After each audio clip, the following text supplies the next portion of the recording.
Bonjour, bienvenue dans Maoreatu. Vous avez vu ce magnifique monument derrière moi? Je vous confirme, on est bien à Tingoni. Alors allons visiter ça tout de suite avec Dr Kira. Dinao, Dinao, Dinao. Nous sommes devant la mosquée donc, de Tingoni, donc dans le cadre de la journée du patrimoine. Bonjour monsieur. Bonjour. Vous êtes? Monsieur Kira Bakara Dakolo. Ok, monsieur Kira Bakara Dakolo. Vous allez nous présenter un peu la mosquée de Tingoni? Alors, d'abord, il faut savoir que cette mosquée-là a été baptisée par les scientifiques, les chercheurs, la mosquée royale.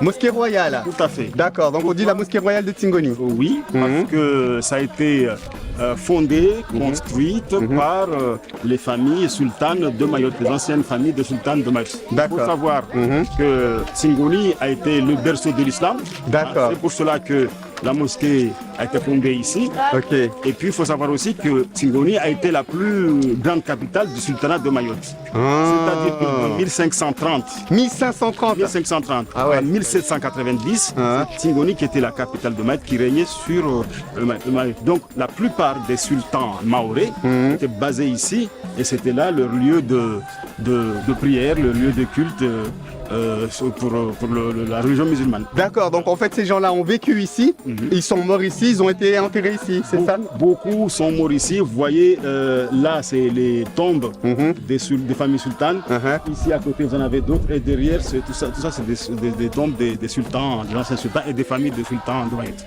Oui Kira, tu nous parlais de ces tombes et des personnes qui y sont enterrées. Alors ici derrière nous voyons des tombes qui ressemblent comme deux gouttes d'eau à des tombes qui existent au Kenya, dans les îles de Lamu.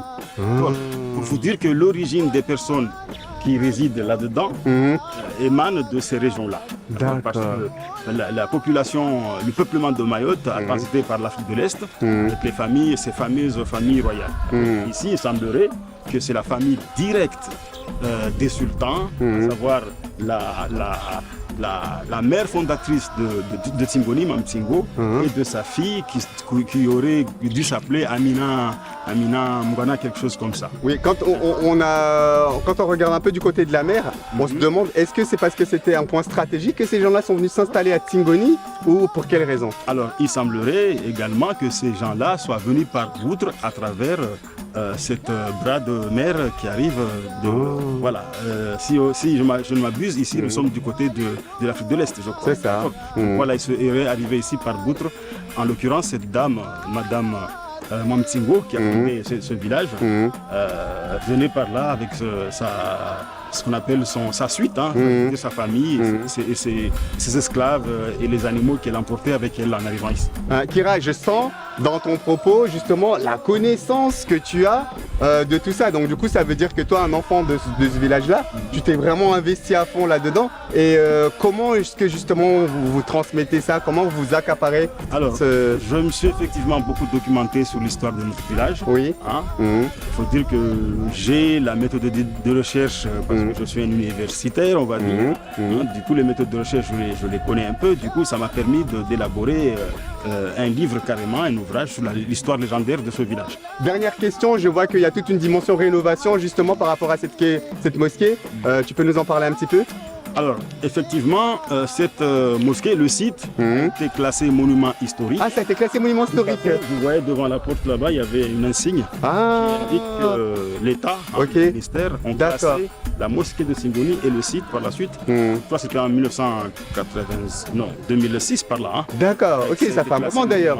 Voilà, donc suite à cela, on a entamé des travaux de rénovation pour permettre de restaurer le site tel quel, mais finalement les événements ont fait que d'abord il y a eu des retards en matière de travaux, ensuite Chilo est arrivé par là, c'est pour cela que vous voyez que le site est dévasté.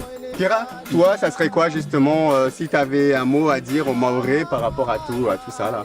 Alors, moi, ce que je te dire par rapport à tout ça, c'est que vous le constatez par vous-même, cette mosquée royale a été laissée à l'abandon de la même façon que le site tout entier. Maintenant, ce site n'appartient pas qu'aux gens de Tingoni. Je lance un appel pour que tout Mayotte, tous les Maorais et toute la France, pour vraiment redorer le blason de ce site, parce que c'est le fondement de l'histoire du Mayotte, c'est le berceau de l'islam à Mayotte. Voilà ce que je Écoute, je partage complètement ce que tu as dit. Franchement, ouais, c'est pas possible qu'on puisse laisser un trésor comme ça tomber en désuétude. Je suis d'accord avec toi. En tout cas, merci Kira, vraiment. Tu as été la personne idoine qu'il nous fallait pour nous raconter cette histoire. Je te remercie vraiment beaucoup. Je sais que ton temps est pris, mais merci beaucoup. Merci. Ok. À bientôt. Merci beaucoup. Ok, au revoir. Merci à Kira de nous avoir parlé, donc du coup raconter l'histoire de cette mosquée magnifique, 1530, vous imaginez, c'était pas hier, hein. Il y avait encore des gens ici. Pour ma part, je vous retrouve demain, toujours à Tingoni. Kwaheri.